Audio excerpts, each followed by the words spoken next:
The morning Inez Kingsley walked into the land office in Dusty Creek, Kansas. She had exactly $4.32 in her coat pocket, a dead husband buried 3 weeks behind her, and the particular kind of steel in her spine that only comes from a woman who has already survived the worst thing she can imagine and decided to keep breathing anyway. It was the spring of 1873, and the grasslands of central Kansas were just beginning to shake off the gray grip of winter.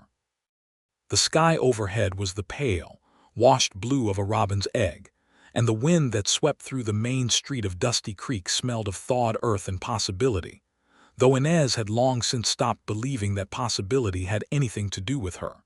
She was 31 years old, dark-haired, and wearing the last good dress she owned, a deep brown wool that had been let out and taken in so many times it was more repair than original fabric. Her boots were cracked at the left heel. She had walked the last 6 miles into town because the horse had gone to pay the back debts on the farm her husband Edward had left her, along with the debts themselves, a leaking roof, and a silence so complete she had started talking to the kitchen wall just to hear a human voice. She pushed open the door of the land office, and a small brass bell announced her arrival. The man behind the counter looked up from his ledger with the slow, measuring gaze of someone who had seen a great many people walk through that door with hope on their faces and had learned not to get attached to outcomes. He was a round-shouldered fellow in his 50s named Gerald Prout, with ink-stained fingers and the careful, bureaucratic soul of a man who had chosen paperwork over adventure and never regretted it. "Mrs. Kingsley," he said, recognizing her. She had been in twice before, once to file the death certificate for Edward, once to ask about the outstanding liens on the Kingsley property. Both times she had left looking slightly smaller than when she arrived. "Mr. Prout," she said, and placed both hands on the counter in front of her, a gesture she had practiced, a gesture that said she was not going to be turned away with a sympathetic shrug today. "I want to know about the Barlow claim. The abandoned one out on the Western Creek Road, about 4 miles past the Cottonwood stand." Gerald Prout put his pen down with the deliberate care of a man setting down something fragile. He looked at her for a moment in the way people look at someone who has said something unexpected, not rude exactly, but surprising. Then he folded his hands. "That parcel has been sitting vacant for about 2.5 years, he said slowly. "No active cultivation, no improvements filed since 1870.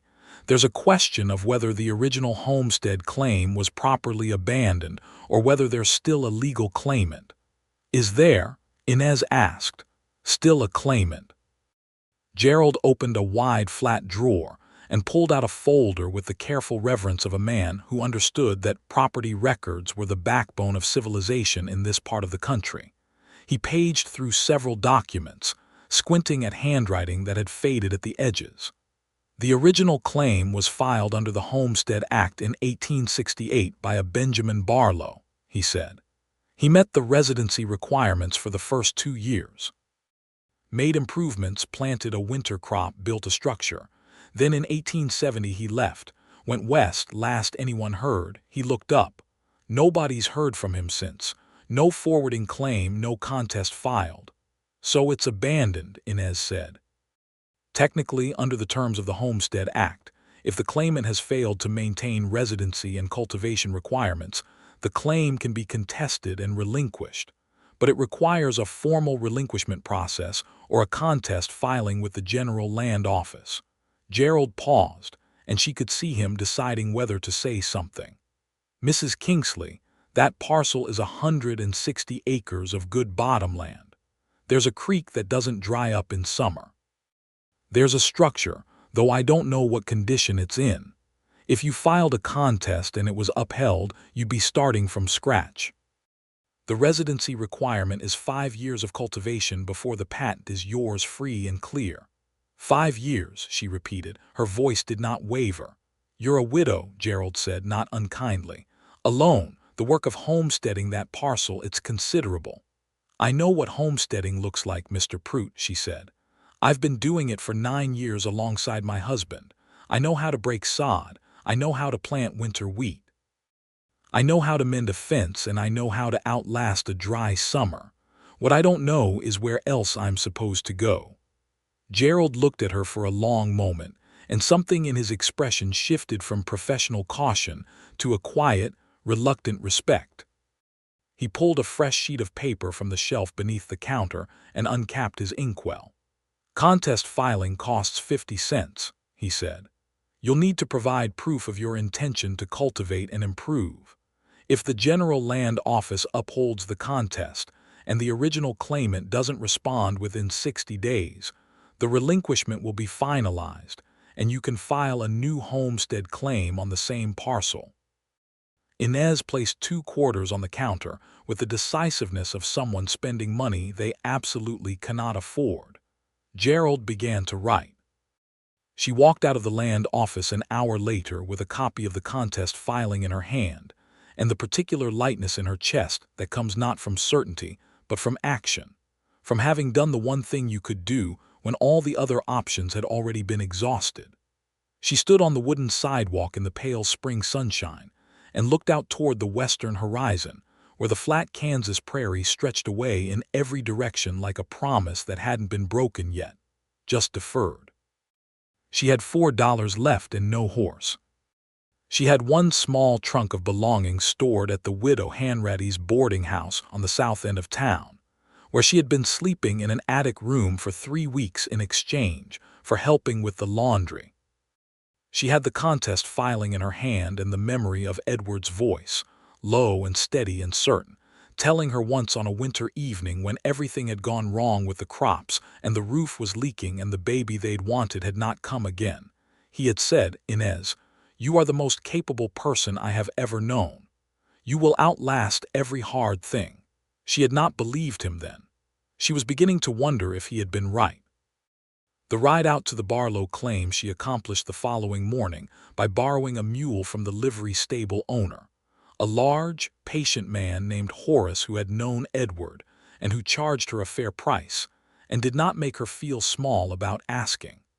The mule's name was apparently Biscuit, and he had opinions about pace that Inez found both irritating and oddly companionable. They went out together along the Western Creek Road in the early morning, while the dew was still sitting in the grass, and the meadowlarks were making their complicated and beautiful arguments in every direction. She found the claim 4 miles past the cottonwood stand, just as Gerald Prout had said. The creek was there, the Sweetwater Creek, running cold and clear through a stand of willows at the bottom of a gentle slope. The land opened up above it into a broad, flat expanse of 160 acres, and even untended as it was, even with 2.5 years of neglect written into the tangled grass and the encroaching stands of wild bluestem, she could see what it had been. She could see the furrows of an old field, gone back to grass but still visible if you knew what you were looking for. She could see where someone had planned, had measured, had thought about the land with care and intention. The structure Gerald had mentioned was a small soddy, a sod house built into the low rise of the hillside just above the floodplain, the way a sensible person would build it. The door was closed but not locked. The single window had its glass still intact, which surprised her. Inside, she found a room about 14 feet square with a packed earth floor, a rough plank shelf along one wall, a stone hearth that had been well built and showed no damage, and a wooden bed frame with the ropes for a mattress still strung across it, gray with time but intact. There was a small iron stove in the corner that was rusted at the joints but essentially sound. There was a square of oilcloth tacked across part of the ceiling where someone had tried to keep the worst of the sod from sifting down. On the shelf, she found a few things left behind. A tin cup, an old almanac from 1869, a pair of work gloves stiff with age, and tucked between the gloves a folded piece of paper small and yellowed. She unfolded it with careful fingers.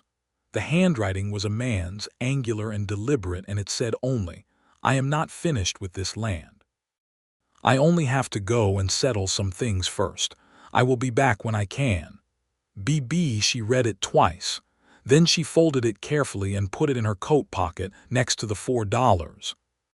She stood in the middle of that small room and looked at the hearth and the window and the gray light coming in from outside, and she thought about what 5 years of her life looked like from here.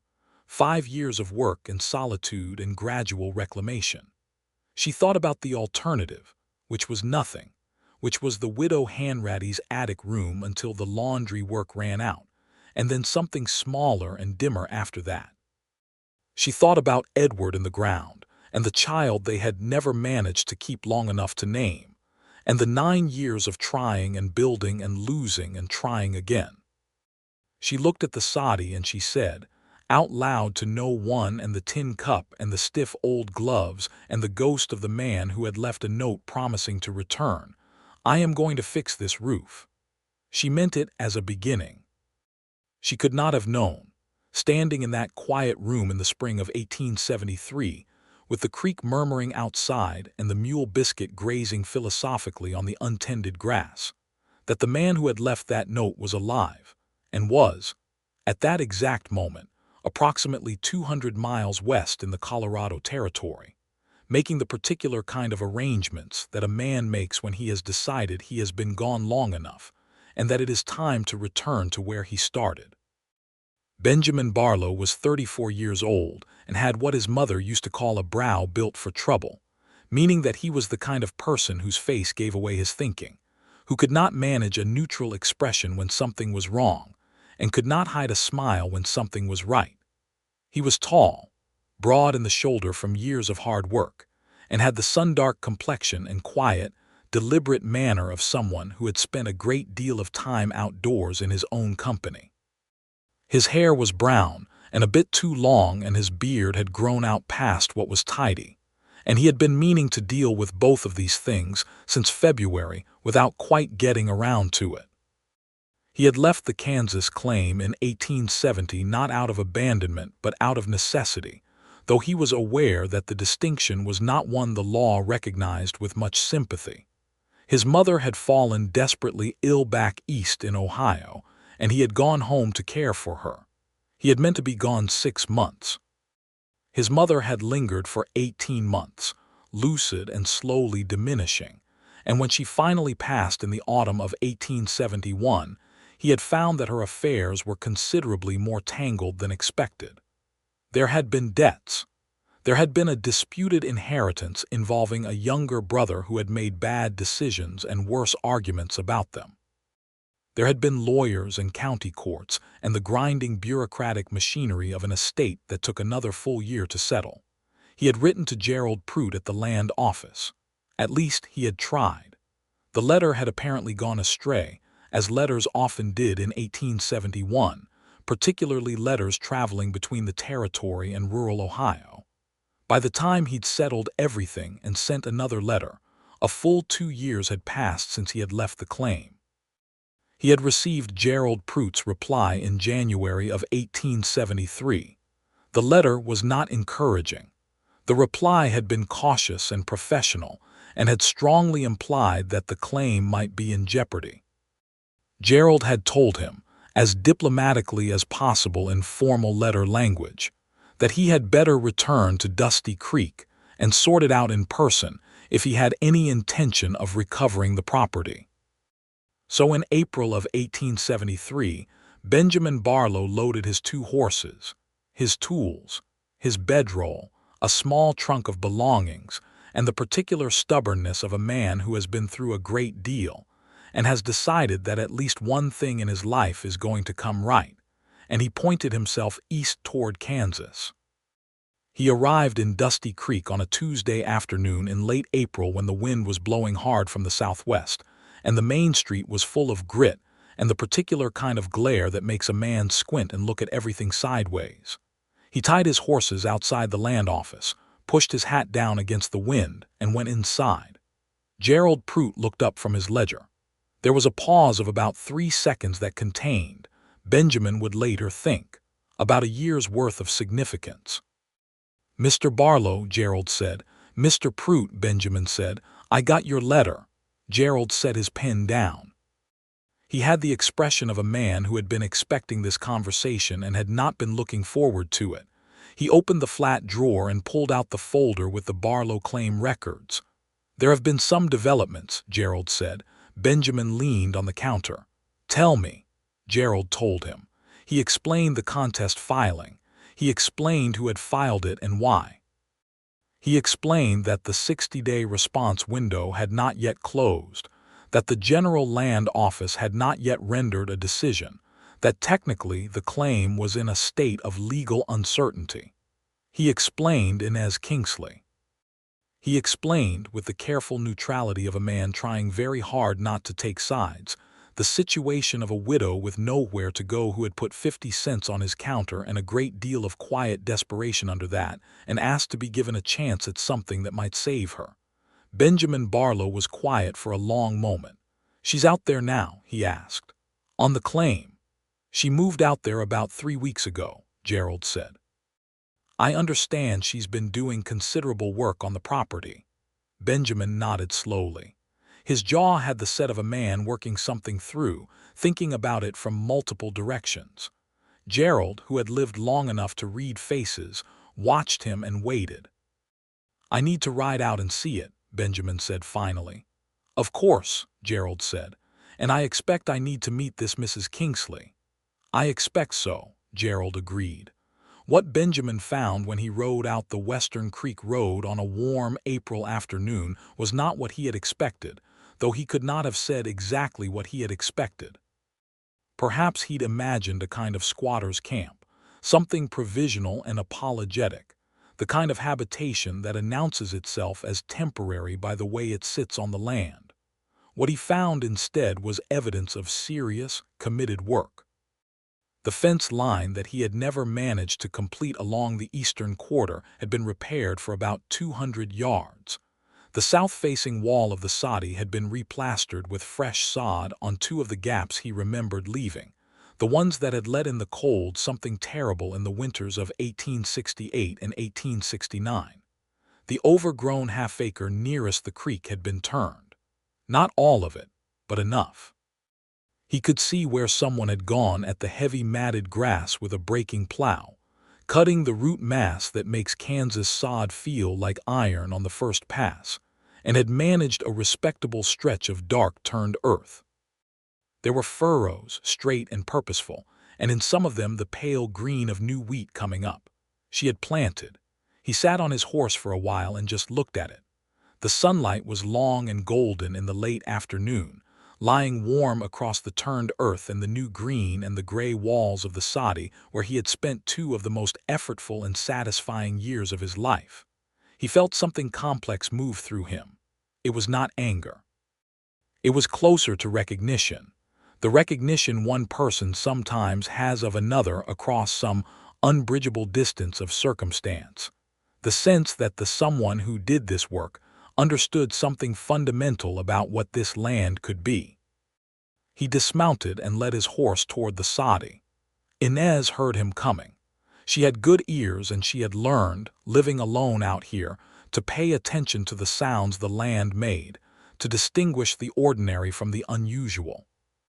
She came out of the soddy with the handle of a hoe still in her hand, not as a weapon but the way a person carries a tool when they've been interrupted mid-work, and she looked at the man coming across her field with the particular clear-eyed assessment of a woman who has learned not to wait for introduction.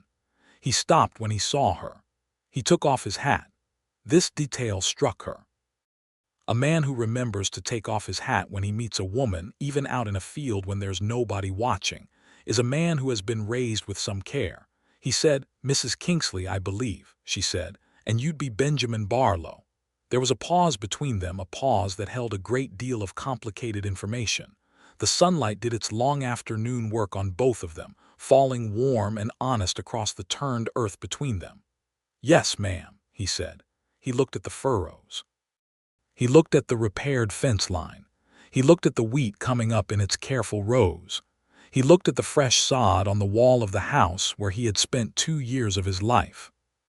He looked at all of it for a long moment, and she watched him look at it, and she could see that it meant something to him, that this was not just property to him, that there was a history here she could not fully see. "I know why you're here," she said. Her voice was level. She had been preparing for this possibility since the day she'd filed the contest. She had known there was a chance the original claimant might resurface. She had made a kind of peace with it, an uneasy peace, the kind made by people who have no better options. And I know what the law says. If you contest the contest filing and the land office sides with you, you have the right to reclaim the property. I'm aware of that. You've done good work here, he said. It came out with a directness and simplicity that surprised her because it was not what she had expected him to open with. She had expected lawyers and claims and the language of property. Instead, he was looking at her wheat and saying she had done good work as if that was the thing that mattered most to say. I've done what needed doing, she said. He looked at her then, really looked at her, and she met his gaze steadily. She was not a woman who looked away when it mattered. I left a note, he said, in the house, on the shelf. I found it, she said. She reached into her coat pocket where she had been keeping it. She held it out to him. He took it. He unfolded it and looked at it, and she watched something pass across his face, something she could not quite name. He folded it again and held it for a moment. I meant it, he said. When I wrote it, I always intended to come back. I believe you, she said, and the thing was, she did. She had known somehow from the careful construction of the hearth and the intact window glass, and the way the fence posts had been set deep and true, that whoever had built here had not been running from it. But intending and doing aren't always the same thing. I filed the contest legal and proper. I've been here 3 weeks. I've put work into this ground. I can see that, he said. What do you intend to do about it? She asked. Benjamin Barlow looked at his land, at what this woman had done to it in 3 weeks, at the wheat pushing up through the turned earth in the late April light, and he thought about the 2.5 years he had been away and everything that had kept him away, and he thought about the loneliness of that soddy in winter, and the way the creek sounded at night when everything was quiet and you could actually hear yourself think. I don't rightly know yet, he said honestly. I just arrived today. I'd like to sleep on it if that's agreeable.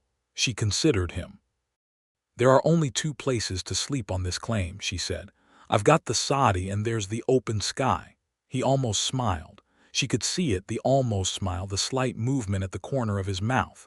I've slept under worse skies than this one, he said. She looked at him for another moment. Then she stepped back toward the door of the soddy. I've got a pot of beans on the stove, she said. If you want to eat and talk about this like reasonable people, you're welcome to both. He said, I'd appreciate that very much. They ate beans and cornbread at the small plank table she had found in pieces behind the soddy and reassembled with new wooden pegs, and they talked with the careful, measured honesty of 2 people who are trying to figure out what is fair in a situation where nothing about it is simple. Benjamin told her about his mother. He told it plainly and without self-pity, which she respected. He told her about the letter he had sent to Gerald Prout that had apparently never arrived, and she believed him because the look on his face when he said it was the look of genuine frustration, not of a man constructing an alibi. She told him about Edward. Not everything, but enough. She told him about the debts that had come after, the farm sold to cover them, the way the world had a way of removing every foothold one by one, until you were standing on very thin ground indeed. She told it the same way he had told his, plainly and without asking for pity, just as information, just as the shape of how she had arrived at this creek on this particular patch of Kansas ground with $4 in her pocket and a hoe in her hand. They talked for a long time. The lamp burned low.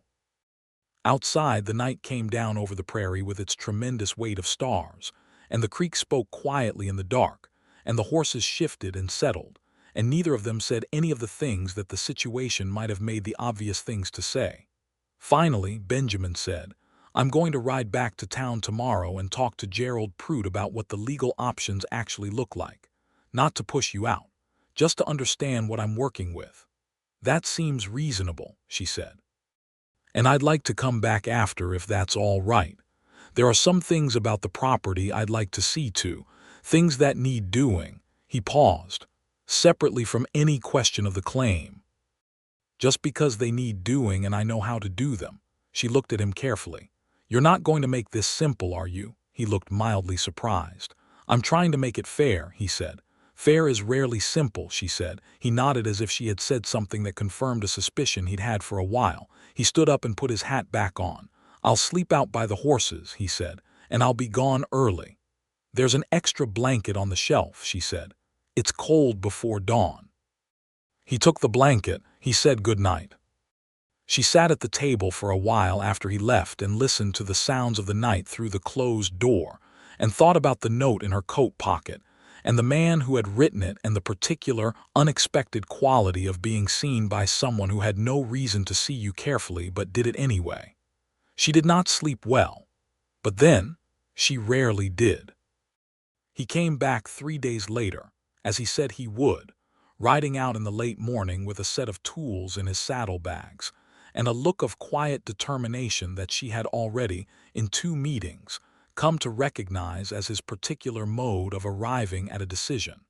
He told her what Gerald Prout had said. He told her that legally, his options were either to contest the contest filing, which Gerald believed he could make a reasonable case for given the documented circumstances of his absence, or to relinquish the claim formally, in which case her new filing would proceed. Or, Gerald had mentioned, with the careful neutrality of a bureaucrat floating an idea he wanted no part of, there was a third option that the Homestead Act technically allowed for in specific circumstances, which was a joint claim, 2 claimants both contributing to the cultivation and improvement of the same parcel. "Joint claims are rare," Benjamin said, "usually filed by a husband and wife." "We are not a husband and wife," Inez said. "No," he agreed, "but the law doesn't strictly require marriage for a joint filing according to Gerald. It requires demonstrated co-contribution and co-residency." He paused. "I want to be clear that I'm not suggesting anything improper. I'm telling you what the options are." She was quiet for a moment. The wind was moving through the long grass and the creek was bright in the morning sun. She looked at her wheat, at the turned earth, at the work she had done. She looked at this man who had built this hearth and set these fence posts and left a note promising to come back. "What are you asking exactly?" she said. "I'm asking if we can work something out that doesn't require either one of us to lose," he said. "I built something here. I never intended to abandon it. You built something here too in 3 weeks, and that's no small thing. This land is big enough for 2 people's work." He looked at her steadily. "I'm not asking you to give anything up. I'm asking if we can find a way forward that doesn't require a winner and a loser." She looked at him for a long time. The meadowlarks were at it again in the grass somewhere to the south, that beautiful running argument of theirs.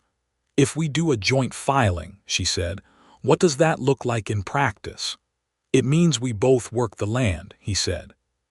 "Both contribute to improvements, both meet the residency requirement." He paused. "I can build a separate structure. There's a good site on the north end of the property up from the creek. I can build there and give you the soddy." "You built the soddy," she said. "You fixed the roof," he said simply. She almost laughed. It came out as something shorter than a laugh, more like an exhalation with warmth in it, and she could see that he noticed it. "This is not the ordinary way of things," she said. "No," he said. "It's not. But the ordinary way of things ends with one of us at a disadvantage, and I don't think either of us has been treated too kindly by the ordinary way of things lately." That was a fair point. That was, she thought, a genuinely fair point, and she had not had too many of those in recent years. "All right," she said. "Let's try it."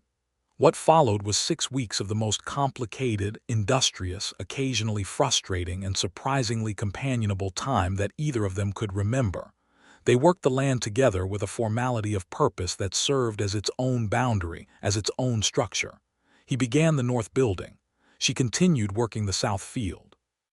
He helped her with the eastern fence because 2 people can string wire where 1 person cannot, and she helped him haul stone from the creek bed for the foundation of the north building, because there was more stone than 1 person could reasonably move. They ate supper separately, she in the soddy and he by the fire at his camp, except on the evenings when one of them cooked too much, and it seemed wasteful not to share, and those evenings grew more frequent without either of them quite deciding they should. He had a talent for practical problem solving that she found she both admired and occasionally found maddening. He had a way of seeing the mechanical nature of a problem and cutting straight to the efficient solution, without much discussion of the emotional landscape of it, which was useful in the matter of the broken plow blade and the flooded section of the South Creek bank, and less useful in other matters. She had a talent for sustained, methodical work, for the long kind of effort that doesn't look dramatic but accumulates into something extraordinary, which he came to see and genuinely respect in a way that was different from polite acknowledgement, a way that showed in how he talked to her, in the particular attention he gave to her thoughts when she offered them. They disagreed about the winter wheat rotation. They disagreed about where to dig the new well. They disagreed, with some heat, about the correct way to handle a contested section of fence line where a neighboring rancher named Colfax had been gradually pushing his cattle through. On the matter of Colfax, Inez was for direct and immediate confrontation, and Benjamin was for the quieter strategy of making the fence so strong and so obviously well maintained that Colfax would find it more trouble than it was worth to argue. She thought he was being too patient. He thought she was spending energy on fights before she knew if they were necessary. They turned out to both be right in different ways, and they arrived at a solution that incorporated both approaches, which neither of them fully acknowledged at the time but which both of them privately noted. In mid-June, something changed. Not dramatically, not with the abruptness of a single moment, more in the manner of the season itself, which had been spring and was now summer, gradual and irreversible and warm in a way that had been coming for weeks. It was a Saturday. The heat had built through the afternoon into something substantial, and they had both been working hard, and Inez had been at the creek filling the water barrels while Benjamin was finishing the second wall of the north building, and she brought 2 cups of water from the creek, because it seemed the obvious thing to do. She handed him one, and he took it without stopping to thank her first, because they had gotten past the formal thanking stage without quite noticing it, and she sat down on a stack of cut sod and watched him work for a moment. He was laying the sod blocks with the particular care of someone who was thinking about the long future of what they were building. Each block went down true and fitted, the grass sides out the way a good sod wall is made, each course offset from the one below it. He had a mason's instinct for what would hold and what wouldn't, and she had been watching him work for weeks now, and she knew the quality of it. "You love this land," she said. It was not an accusation and not a compliment, just an observation, the way you might note the color of the sky. He set another block and stood back and looked at the wall. "Yes," he said, "I do." He looked at her. "Do you?" She considered it honestly. "I think I'm getting there," she said. "It's not love yet, it's more like the beginning of trust." He nodded as if that made complete sense, which it did to him, because he understood land that way, as something you had to earn a relationship with rather than simply claim. "That's how it started with me too," he said. "First year I was mostly just fighting it. Second year I started to understand what it was asking." "What does it ask?" she said. He thought about it. "Patience," he said. "And showing up, that's most of what it asks. Just keep showing up and do the work, and don't pretend it's something other than what it is." She looked at the broad spread of the claim in the afternoon light, the turned fields and the creek bend and the cottonwoods and the long grass moving in the warm summer wind. She thought about those words, and she thought that they applied to more than land. "Your mother," she said. "What was she like?" He was quiet for a moment in the way of someone who doesn't talk about this often, but is deciding that this time he will. He sat down on the sod pile about 2 feet from her and turned his cup in his hands. "She was very determined," he said. "Stubborn, some people would say. She had come west with my father in 1848, and they had lost everything in the first winter and started over, and she never stopped starting over after that. When my father died, she raised me and my brother on almost nothing, and she always said it was the starting over that she had the talent for." He paused.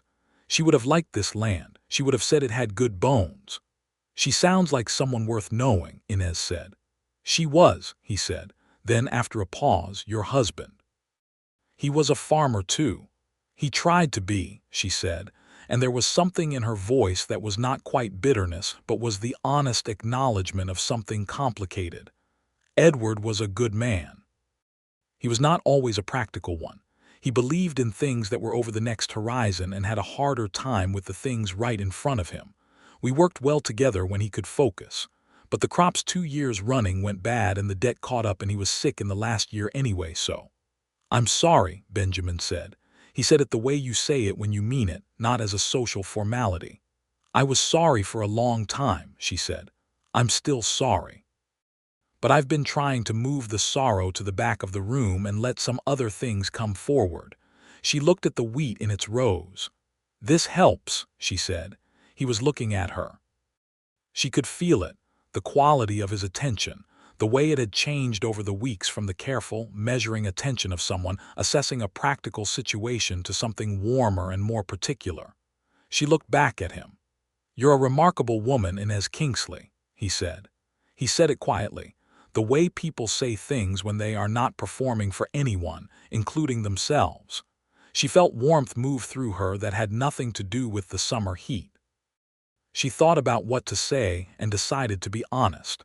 "I'm a woman who is doing what she has to do," she said, "which I think is mostly what remarkable means." He smiled at that, the full smile this time, not the almost smile but the real one, and it changed his face in a way that she had been wondering about since the day he'd shown up in her field, and it was more than she had expected. She looked away toward the creek. "We should get the last of those water barrels filled before the light goes," she said. "Yes," he agreed. But neither of them moved for another full minute, sitting side by side on the sod pile in the warm summer evening, with the land spreading around them in every direction. And it was as good a minute as either of them had had in a long time. The summer moved through its long heat and they worked through it, and the wheat came on well, better than either of them had expected for the first year of reclaimed land, and the north building became a small but solid two-room structure with a good stone hearth and a proper roof. Benjamin moved in on a Wednesday in July, and the distance between the two buildings, about 300 yards of open ground, immediately became a thing they both were aware of in a way they had not been when he was sleeping in a camp. In August, Colfax made his move.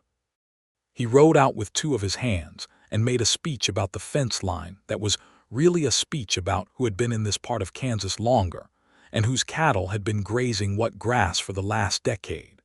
And underneath the speech was the particular violence of a man who uses words as the first form of intimidation and relies on the fact that a woman alone with one man who is not her husband is in an inherently vulnerable position.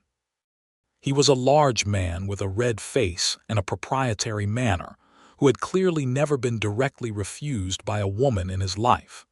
Inez refused him directly. She did it calmly and clearly, citing the legal boundaries of the claim, the Homestead Act provisions, and the specific survey markers that had been set when the original filing was made. She was not loud about it. She was precise about it.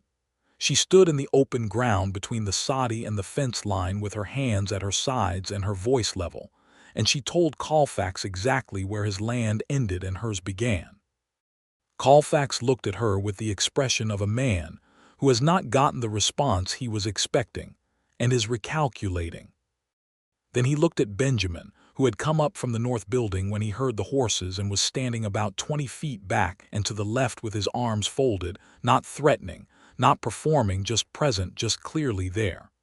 "This ain't over," Colfax said. "The fence line is where it is," Inez said.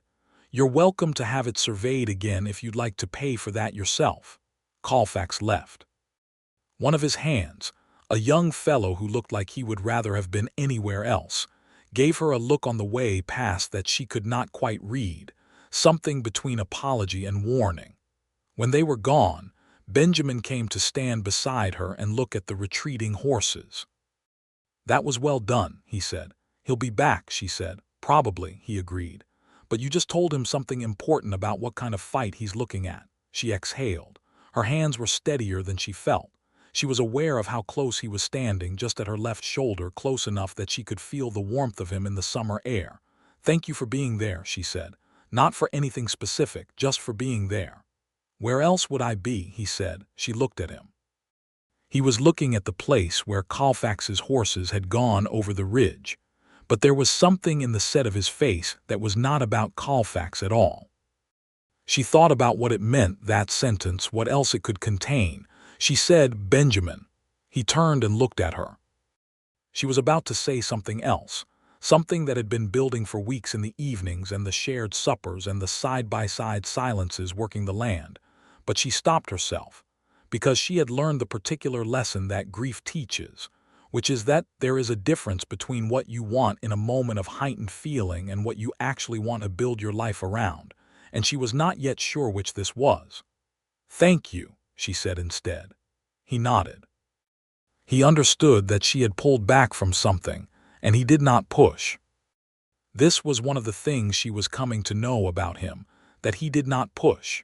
He gave things room to breathe and then came back to them later, like his approach to the fence and to Colfax and to everything else that mattered to him. The harvest in September was modest but real. Not what they had hoped from a full operation, but real and earned and enough. Combined with Benjamin's work wages from some fence repair he did for a neighboring homesteader through August, to see them through to spring without the kind of desperate arithmetic that had defined Inez's previous 2 years. They celebrated in the only way either of them knew how to celebrate, which was by working a half day instead of a full one, and sitting together by the creek in the late afternoon with coffee from the Saudi stove, and saying almost nothing and feeling the particular satisfaction of having made something come out right through effort and time. "This is a good creek," he said. "It's a very good creek," she agreed. They sat in the comfortable quiet that had become their quiet, the kind that builds between people over months of shared work and shared meals and shared mornings, when the light is particular, and the day opens in front of you and you are both there to see it. The cottonwoods were beginning to turn gold at the edge of the creek, and the air had that September quality, clean and slightly sharp, that makes you feel like the world has just been freshly considered. "I've been thinking," Benjamin said, in the tone he used when he had been thinking for a while and was finally ready to say it. "About what?" she said. "About the spring filing," he said. "The joint claim. Gerald says we're on track. Another 4 years of demonstrated co-residency and co-cultivation, and the patent comes clear." He paused. "But I've been thinking about what the arrangement looks like. What it actually looks like to us and to the people in town and to the law over 4 more years." She was still. She knew what he was circling. "And what are you thinking?" she said. He looked at the creek. He turned his cup in his hands. He was a man who chose his words with the same care he chose his fence posts, wanting each one to be set deep and true. "I'm thinking that I have spent the better part of 3 years being somewhere I didn't want to be, doing things I had to do but not things I chose. And when I came back here, I found that someone had fixed my roof and planted my field and done it all with a kind of purpose and care that I recognized in myself." He paused. "And I'm thinking that I have been happier in the last 5 months than I have been in considerably longer than that, and that a good deal of the reason for it is you, Inez. Not just the land. You." She was very still. "I'm not a man who says things like this easily," he said. "I don't want to say it wrong or say it too soon, but I also don't want to be the kind of man who knows what he feels and is too cautious to say so, because I think that's its own kind of foolishness." She looked at the water moving over the stones in the creek. She thought about Edward, and about the long year of his dying, and about the grief that had sat in her chest like a stone for a long time after. She thought about how the stone had not gone away but had changed its character over these months, had become lighter, or perhaps she had simply built enough around it that its weight was distributed differently. She thought about this man who had not pushed, who had given things room to breathe, who had said what he meant without ornamentation. She said, "I fixed the roof because I needed to, but I kept the note." He looked at her. "I've been keeping it in my pocket this whole time," she said. "I told myself it was just because it seemed important to the claim process, but that's not why." She looked at him. I kept it because it felt like something that deserved to be kept. Something that was about a person who meant what they said and came back. He was very quiet and very attentive. I am not finished thinking about this, she said. I want to be honest about that. There are parts of me that are still working through things. But I am also not indifferent to you, Benjamin. Not even slightly. The look that moved across his face then was the most open thing she had seen from him. Open and warm and careful all at once, as if he was holding something precious and was aware of what it would mean to drop it. That's enough, he said. That is absolutely enough for now. They sat by the creek until the sun went down, and they did not talk much more. But they sat closer than they had before, close enough that his shoulder was against hers, and neither of them moved away from it. Colfax came back in October with a lawyer from Salina who made a formal complaint about the eastern fence line, and produced a survey document of his own that put the boundary 200 yards east of where the original homestead survey had placed it. It was a professional and well-constructed piece of legal harassment, and it was effective in the way that legal harassment is always effective when directed at people who cannot easily afford to fight it. They rode into Dusty Creek together to see Gerald Prout, and Gerald looked at Colfax's survey with the face of a man who recognizes a document that has been prepared specifically to win an argument rather than to accurately describe a fact. The original land office survey is the governing document, Gerald said, not a private survey commissioned by an interested party. He pushed Colfax's document back across the counter. I'll write a formal opinion to that effect and file it with the General Land Office. If Colfax wants to take it further, he'll need to petition the district court. It cost them $3 in fees and 2 days of travel, but it resolved in their favor. They rode back from Dusty Creek on a gray October afternoon with the resolution in hand, and the particular shared warmth of people who have stood up to something together and come through it intact. Benjamin reached over and briefly took her hand where it rested on her saddle horn, just for a moment, just briefly, and then released it, but she felt it for the rest of the ride home like a warmth that the October air could not quite get to. That winter was hard in the way that Kansas winters are hard, which is comprehensively, with a thoroughness and a complete disregard for human plans. The snow came in November and did not leave in any meaningful sense until March, and there were weeks of temperatures that made stepping outside for necessary chores feel like an argument with the universe.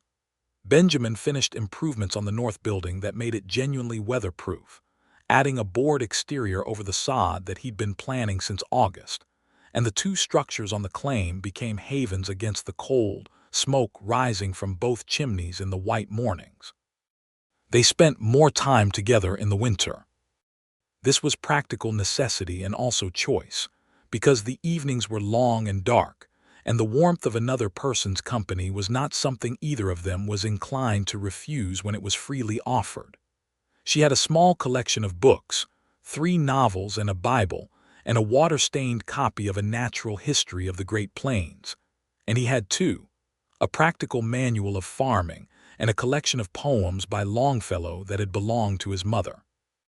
They read to each other on the longer evenings, taking turns, and she had a reading voice that was clear and expressive, and he had one that was quieter but made the words land with particular weight, and they discovered that they had different and complementary instincts about the same texts that made talking about what they read considerably more interesting than either had expected. He told her more about Ohio, about his childhood, about the brother who had made the bad decisions. She told him more about Edward, the fuller picture of a marriage that had been both love and limitation, and he listened in the way she had come to trust, with full attention and no rush to offer resolution or reframing. He simply heard what she said and let it be what it was. She told him once, on a February evening when the wind was hammering at the soddy walls and the lamp was burning its warm circle in the dark, that she was afraid. He looked at her.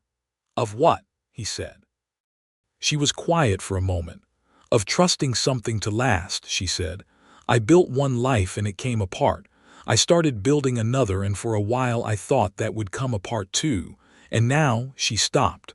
"And now," he said, "and now I find that I have been building something with you without entirely deciding to," she said.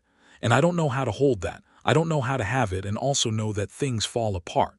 Both things are true at the same time, and I can't quite find the place to stand where they're both true." He thought about that for a long while. The wind pushed at the walls and the lamp burned. "I think the place you stand," he said slowly, "is in the middle of it. Not where you can see the ending and not where you can pretend there isn't one. Just here. Just in this room in this winter with the things that are actually present." She looked at him. "That's harder than it sounds," she said. "Yes," he said. "Most things that are true are." She looked at him for a long moment and then she said, "Benjamin, I think I am in love with you." She had not planned to say it then. It came out the way true things sometimes do, simply and suddenly, the way water finds its own level. He was very still for a moment. Then he set down his book and he looked at her with his whole face open in the lamplight. Every careful guard he usually kept laid down, and she could see everything in his expression. The warmth and the relief and the held-back depth of feeling that she had been watching move behind his eyes for months and had not been quite certain enough of to name. "I have been in love with you," he said, "since about the 3rd week of May." She thought back. The 3rd week of May.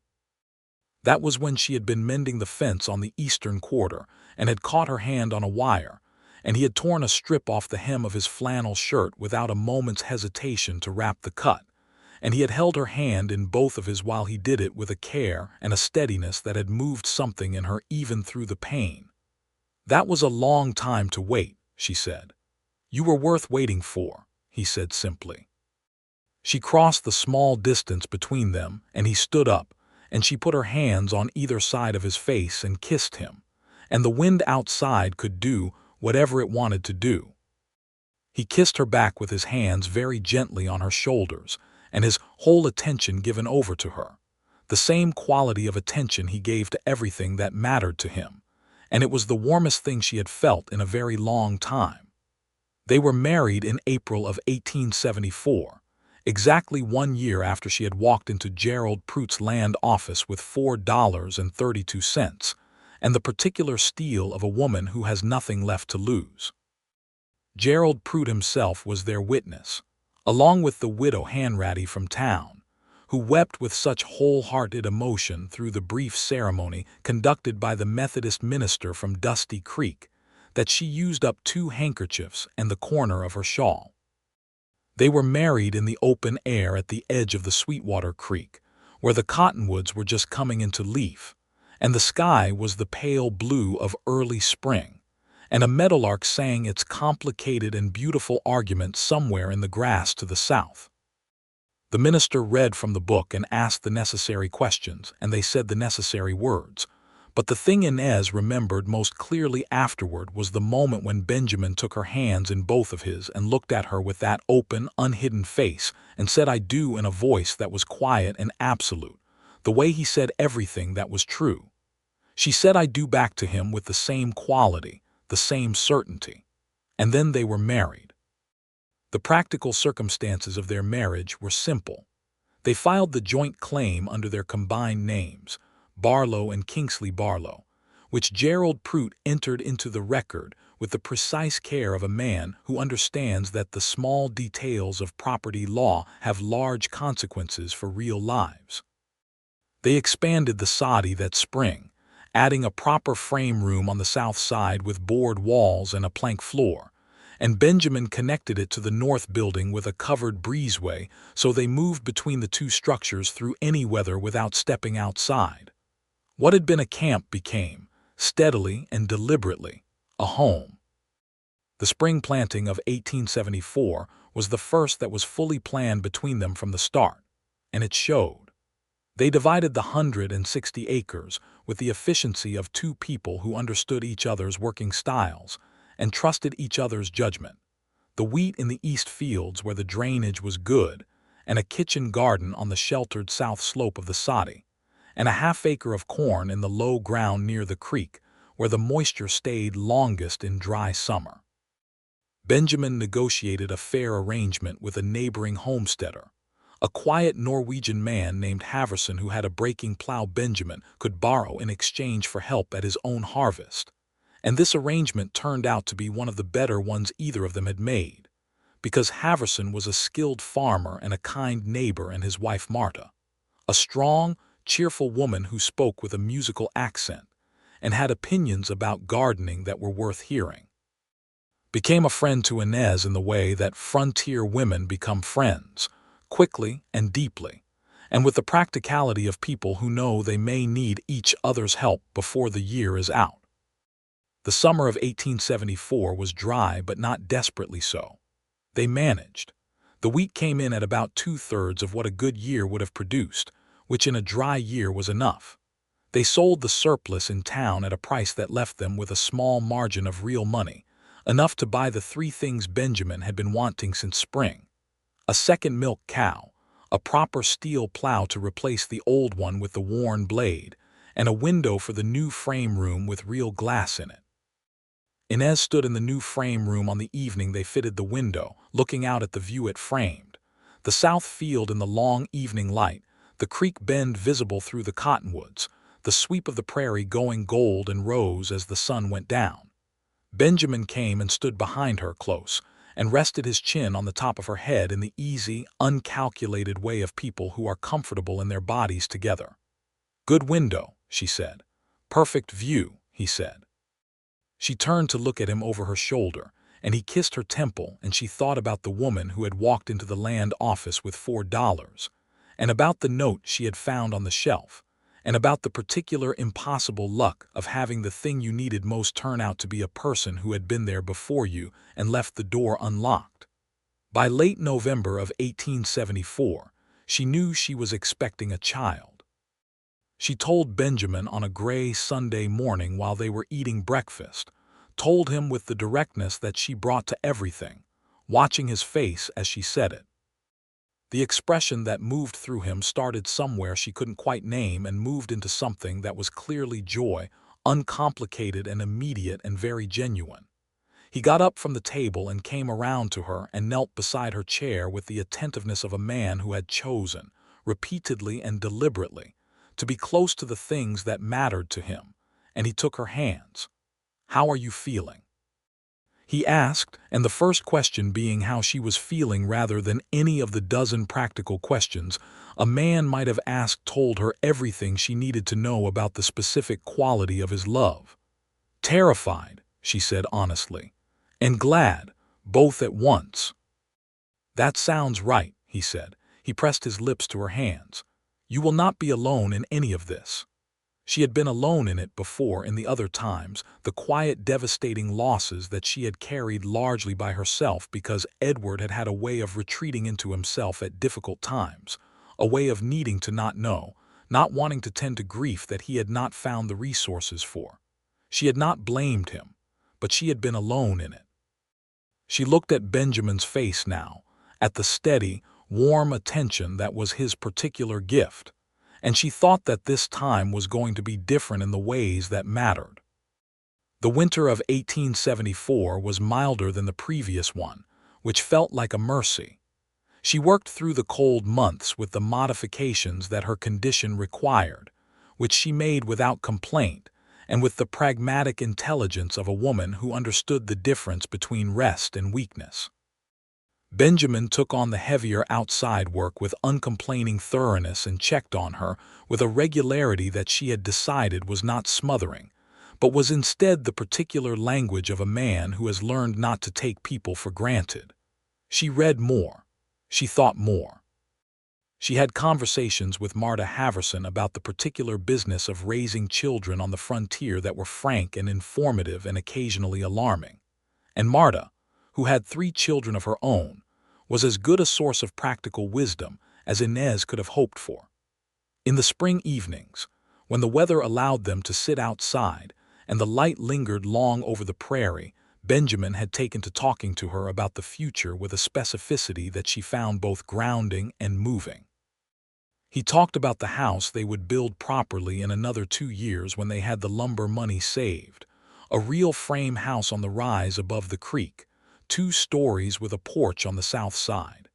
He talked about the school in Dusty Creek and whether it was adequate and whether, if it wasn't, there were things that could be done about that.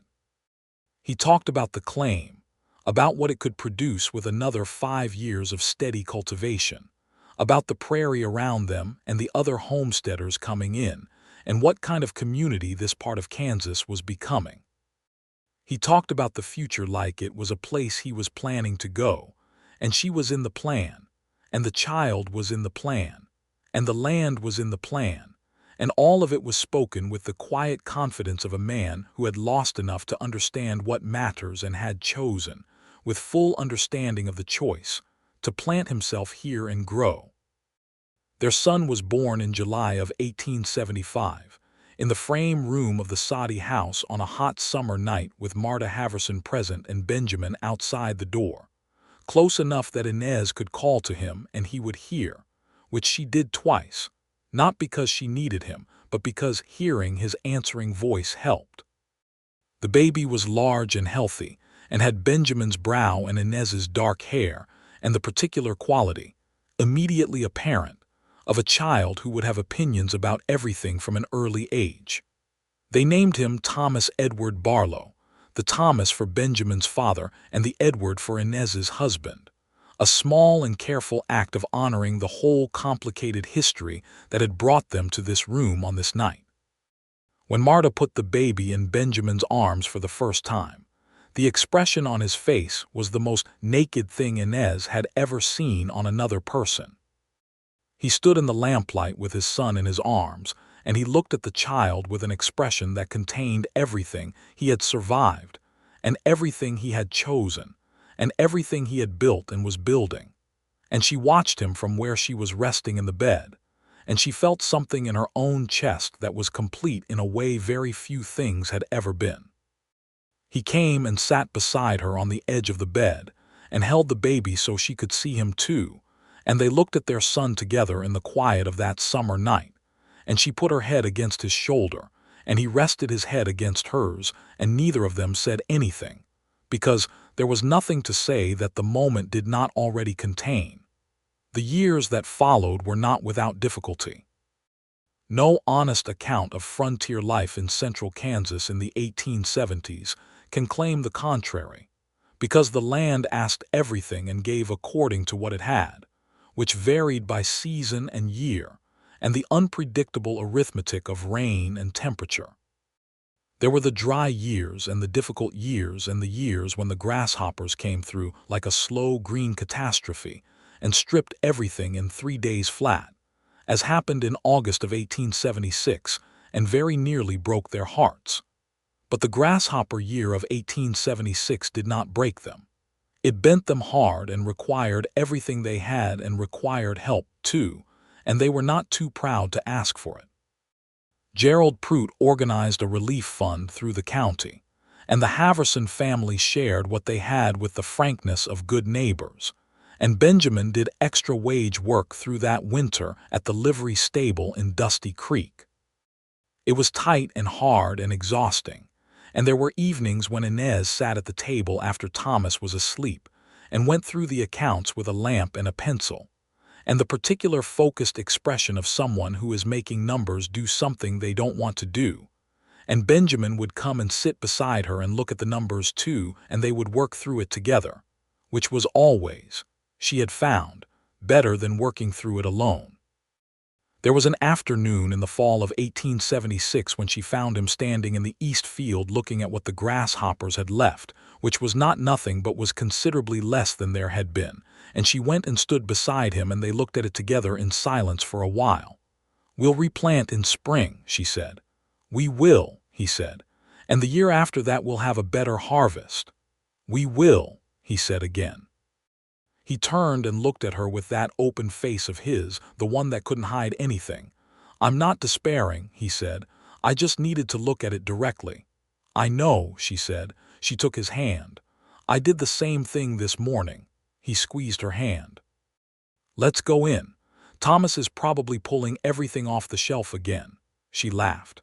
Thomas, at 14 months, had developed an elaborate interest in shelves that expressed itself primarily in removal rather than organization. "He gets that from you," she said. "He absolutely does not," Benjamin said, and she could hear in his voice that he was smiling without looking at him. They walked back to the house together through the late afternoon, and the light was gold on the stripped fields, and the creek was there, and the cottonwoods were going to color, and it was hard, and it was theirs, and they were in it together, which made it something other than only hard. By 1878, the claim was in its 5th year of documented cultivation and improvement, and they filed the final paperwork with Gerald Prout in November. The patent application went to the General Land Office in Washington and came back in the spring of 1879, a piece of official paper with a government seal, and their names on it: Benjamin and Inez Barlow, patent holders of 160 acres in Riley County, Kansas, by authority of the Homestead Act of 1862. Gerald Prout handed Inez the document across the counter with the quiet ceremony of a man who had been waiting to do this since the day she had put 50 cents on his counter 6 years earlier. "Congratulations, Mrs. Barlow," he said. She looked at the document for a long moment, her name on it. Her name and Benjamin's name on it, on 160 acres of ground where she had planted wheat and fixed a roof and built a life from the particular wreckage of the one before it. "Thank you, Mr. Prout," she said, "for all of it." "You did the work," Gerald said simply. She brought the patent home to the claim and showed it to Benjamin, where he was working on the framing of the proper house, which they had begun in the spring of 1879, with the lumber savings from 4 good harvests. He came down from the framing and took the document and read it, and then he looked at her with a look that she knew, the open, warm, unguarded look that was his most private face, and that he showed her without reservation. "We own it," he said. "We own it," she said. He folded her into his arms right there in the open yard between the old soddy and the rising frame of the new house, the sawdust from the framing still on his shirt, and the April wind moving through the cottonwoods at the creek. And she put her face against his chest, and felt the steady beat of his heart, and the solid reality of his arms around her, and the solid reality of the document in her hand, and the solid reality of Thomas playing in the dirt near the porch foundation, narrating some complicated game to himself in the running, emphatic language of a 4-year-old. "I thought you might want to read what I found in the house this morning," Benjamin said, releasing her but keeping one arm around her shoulders. She raised her eyebrows. He pulled from his shirt pocket a small folded piece of paper, yellowed and soft with age. She recognized it immediately. "I went looking for something in the old soddy," he said, "and I found this where you'd left it on the shelf." She had put it back on the shelf 6 months ago. She hadn't mentioned it, and he hadn't mentioned finding it, and she looked at him now with a question in her face.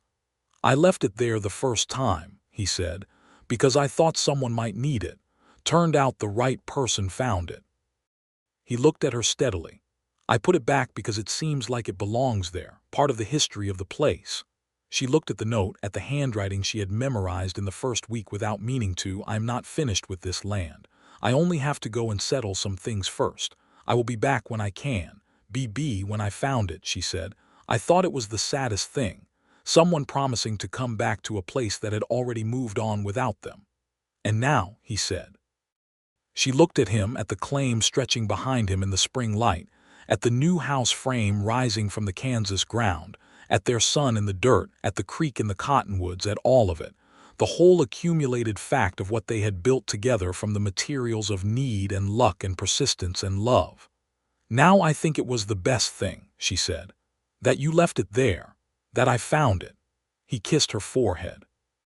"I told Gerald once, when he asked me what I thought about the contest filing, I told him I thought I had left that land there waiting for the right person. I just hadn't known yet what that meant." He drew back and looked at her with the full warmth of his eyes. "It was waiting for you, Inez. All of it was waiting for you." She could not say anything to that for a moment because the feeling in her chest was too large and too full for the quick, practical speech she usually reached for. So she said the only thing that was big enough. "I know," she said. "I know it now." The new house was finished in October of 1879, in time for the winter. A proper two-story frame house with a porch on the south side, just as Benjamin had planned in the spring evenings 4 years before. It had 4 rooms downstairs and 2 up, and a kitchen with a real iron range and glass in all the windows, and a front door with a brass handle that Inez had chosen herself from the hardware catalog in Dusty Creek, the one extravagance she allowed herself, and it was worth every cent. They moved in on a clear October day, carrying the accumulated belongings of 6 years of homesteading from the soddy to the new house, Thomas helping in the important way of 4-year-olds, which is to say by carrying the things that were smallest and least fragile, and announcing each completed trip with great satisfaction. The old soddy they kept, cleaned and repaired, for storage and for guests, and Benjamin hung the front door of it properly, squared and true, and it closed with a solid, final sound. They stood on the porch of the new house in the last light of that October afternoon and looked out at the land they owned, at the fields going into their winter color, at the creek and the cottonwoods brilliant yellow in the autumn sun, at the old soddy with its repaired walls and proper door, at the fence lines running true in every direction, at the whole expanse of 160 acres that had been, 6 years ago, a contested and abandoned piece of ground, and was now a home.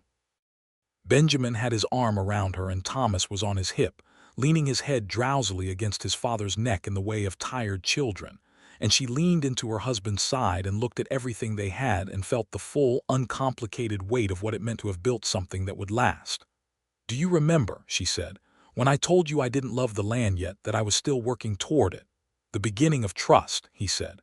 "I remember." "I love it now," she said. "I know," he said. He pressed his lips to her hair. "I've been watching you love it for a while." The following spring brought warmth and rain in good measure, the kind of spring that makes Kansas look like it was designed for the express purpose of growing things, and Inez worked the kitchen garden with Thomas at her side, learning the difference between a weed and a seedling, a distinction he mastered with great seriousness. The wheat in the east fields came in better than any previous year, and the corn in the low ground near the creek was magnificent. In June of 1880, she told Benjamin they were expecting again. He responded exactly the way he had responded the first time, by asking how she was feeling before anything else. She loved him deeply and completely for that. She told him so. He smiled, the real smile, the full one that she had been cataloging since the very first time she saw it. "I love you too," he said. "Considerably." "Considerably," she repeated. "That's a very measured word for what I feel." "What word would you use?" he said. She thought about it. "Immeasurably," she said. He looked at her with that open, warm face that she had been reading for 6 years and knew better than she knew her own. "Immeasurably," he said. "Yes, that's the one." Their daughter was born in February of 1881, healthy and loud, and immediately possessed of a personality that announced itself with some force. And they named her Clara Ruth Barlow, the Clara for no particular reason except that it suited her, and the Ruth because it was Inez's mother's name, and she had been meaning to use it for a long time. Thomas regarded his sister with the cautious assessment of a child who has had exclusive attention and is adjusting his expectations. And then, within about 3 days, capitulated entirely and became her devoted protector, a role he maintained with considerable seriousness and a great deal of commentary. The claim had by now become a working farm in the full sense, not a homestead in the tentative, surviving sense of the early years, but a genuine, productive agricultural operation with a reputation in the county for well-managed land and fair dealing. Benjamin had a standing arrangement with 3 other homesteaders for shared equipment and coordinated planting schedules, and Inez had been instrumental in organizing what became an informal cooperation among the women of the Western Creek Road, a regular exchange of preserves and seeds and knowledge and company that Marta Haverson called a society, and everyone else just called coming by to help, which amounted to the same thing.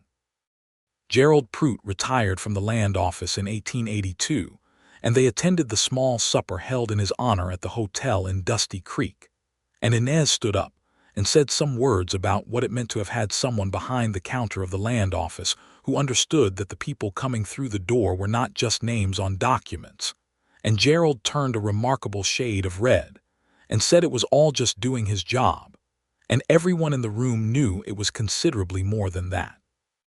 On a clear November evening in 1882, with the first cold of winter just starting to settle over the Kansas prairie and the children asleep upstairs and the lamp burning warm on the parlor table, Inez and Benjamin sat together in the room that looked out over the south field, the room with the window she had watched him choose at the hardware store because it was the biggest one, the one that framed the best view. She was mending. He was reading. Thomas's boots were by the door and Clara's wooden horse was on its side in the middle of the floor where she had left it, and the house was full of the particular settled quiet of a place that has been thoroughly lived in. She looked up from her mending, and she looked at her husband in the lamplight, at the lines of his face that were a little deeper now and the gray that was beginning at his temples, and the way he held the book he was reading with that same careful, attentive quality that he brought to everything. And she thought about a note on a shelf and a woman with $4 and a land office and a mule named Biscuit, and all the improbable sequence of things that had produced this evening, this room, this man, this life. He looked up and caught her watching him. "What?" he said. "Nothing," she said. "Everything." He looked at her for a moment and then he closed his book and set it on the table and he said, "I think about it sometimes, that I might not have come back. If the estate had taken longer to settle or if the letter had gotten through the first time and Gerald had told me the claim was already gone, I might have just started somewhere else." He paused. "I think about how narrow it was." "Don't," she said gently. "Don't think about the versions where it didn't happen. This is the version that happened." He nodded.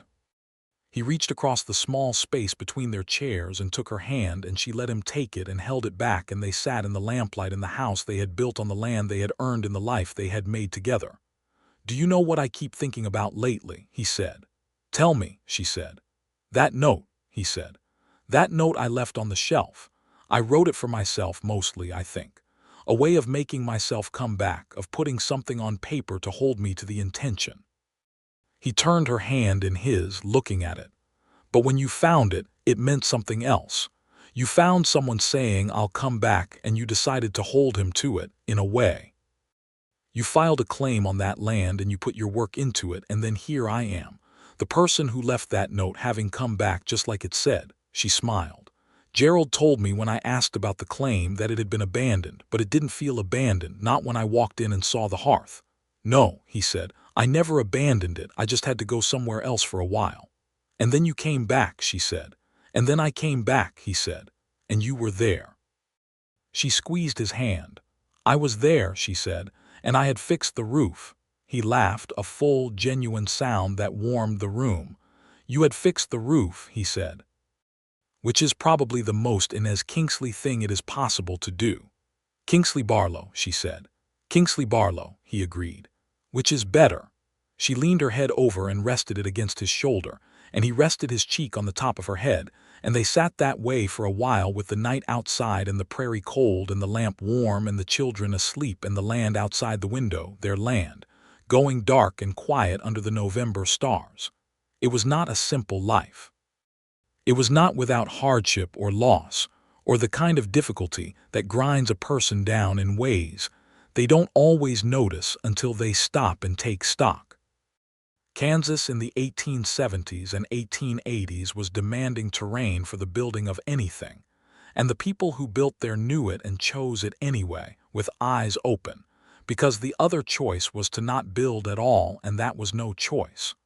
But it was a full life. It was the kind of life that looked, from the inside, like exactly what it was. Two people who had each suffered loss and had each arrived at the same piece of ground from different directions, and had looked at each other across the turned earth and the new wheat, and decided that the most intelligent thing they could do was to build something together rather than apart. The claim was theirs, free and clear, certified by the government of the United States and by 5 years of unbroken cultivation, and by the kind of dedication to a place that turns territory into home. The house was real and the children were real and the life was real, and every part of it had been earned rather than given, which made it the kind of thing that holds. In the spring of 1883, on the 10th anniversary of the day Inez had walked into Gerald Pruitt's land office and put 50 cents on the counter, Benjamin saddled 2 horses before dawn and woke her with a cup of coffee and told her he wanted to show her something. She dressed in the dark and they rode out together in the gray pre-dawn, leaving Thomas in charge of a still-sleeping Clara with instructions that were met with the characteristic gravity of a nearly 8-year-old who takes his responsibilities seriously. He took her to the top of the low ridge on the north end of the property, the highest ground on the claim, a place where on a clear morning you could see for what felt like forever in every direction, the prairie rolling away to the horizon in its complex spring colors, the greens and golds and the distant blue of other creeks and other stands of cottonwood, and the sky coming up pink and orange in the east with the particular extravagance of a Kansas sunrise that has no mountains or forests to interrupt it. They sat on their horses on the ridge and watched the sun come up. "I used to come up here in the mornings," he said, "in 1869, when I was here alone and the days were long. I'd come up in the early morning and watch the sun rise and think about what this land could become." She looked at the view. She looked at the claim spread below them, the house and the fields and the creek bend, and all of it visible from here in the early light, all of it theirs and known. "What did you think it could become?" she asked. He was quiet for a moment, looking at it too. "This," he said simply. "Exactly this." She looked at him on his horse in the early morning light, this man who had built a hearth and left a note and come back and chosen her and built a life, and she felt the full, completed, living truth of everything they had made together. "Then you were right," she said. He turned and looked at her and smiled, and the sun came fully over the horizon and the light poured across the prairie, and the claim and the house where their children were waking, and the creek where the water moved clean and cold over the stones. And it was morning, and it was theirs, and everything was exactly as it was meant to be.